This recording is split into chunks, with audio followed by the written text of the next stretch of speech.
Non, j'ai rien oublié. Pour une fois, c'est rare. Pierre a 82 ans, est marié et a 3 enfants. Il est empli d'humour et aime chanter, mais recherche constamment sa sacoche, ne sort plus seul, répète les mêmes phrases et ne reconnaît plus tous les membres de sa famille. Comme 800 000 Français, il est atteint de la maladie d'Alzheimer. Alors 10 fois dans la journée, quel jour on est, quelle heure c'est, même avec sa montre ne marchait pas, il voulait absolument avoir raison. C'est des petites choses qui, à longueur de journée, usent l'environnement. Une maladie de vieillesse qui augmente proportionnellement à l'espérance de vie. Elle touche 1% des personnes qui ont entre 65 ans et 69 ans, 20% entre 85 et 89 ans et 40% entre 90 et 95 ans. Des pourcentages à relativiser puisqu'ils ne prennent pas en compte l'impact de la maladie sur l'entourage. Ceux qui sont appelés les aidants familiaux souffrent au quotidien. Parce que quand on a cette maladie dans une famille, on se trouve bien seul et bien démuni parce que on vous plaint, on vous dit si, alors finalement on se recroqueville dans ses coquilles et je n'arrive à plus pouvoir voir les gens. Parfois, je m'isole. Afin de rompre cet isolement des aidants, le comité gardois d'éducation pour la santé a organisé jeudi une conférence présentant les différentes actions menées.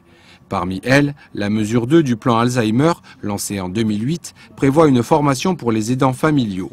Objectif, éviter les replis sur soi, accepter la maladie et rendre le quotidien moins éprouvant. Une maladie, il ne le fait pas exprès. C'est quelque chose qui est sournois, qui s'installe sournoisement. Et dans un premier temps, il faut savoir accepter cette maladie.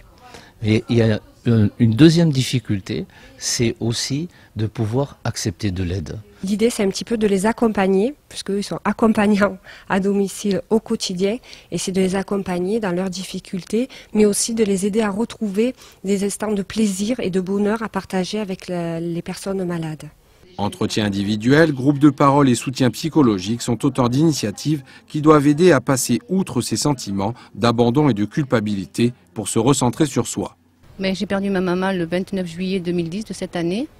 Cette aide m'a beaucoup apporté dans la mesure où c'était un groupe de soutien en fait. On avait d'autres personnes dont le mari éventuellement, la maman aussi était atteinte de la maladie d'Alzheimer et on a pu invoquer en fait des échanges. Ça nous fait du bien et en même temps parfois on en rit de ce qu'ils peuvent nous dire, de ce qui est bizarre. Ça nous permet de nous retrouver aux réunions et d'avoir finalement un suivi avec des gens qui vivent le même vécu que nous tous les jours. Sur le département du Gard, environ 8000 cas de malades atteints d'Alzheimer sont recensés et donc autant de familles en souffrance. Des familles qui devront continuer à faire face. La conférence gardoise a mis en avant une insuffisance de place dans les structures d'accueil. Ciao, alla vista.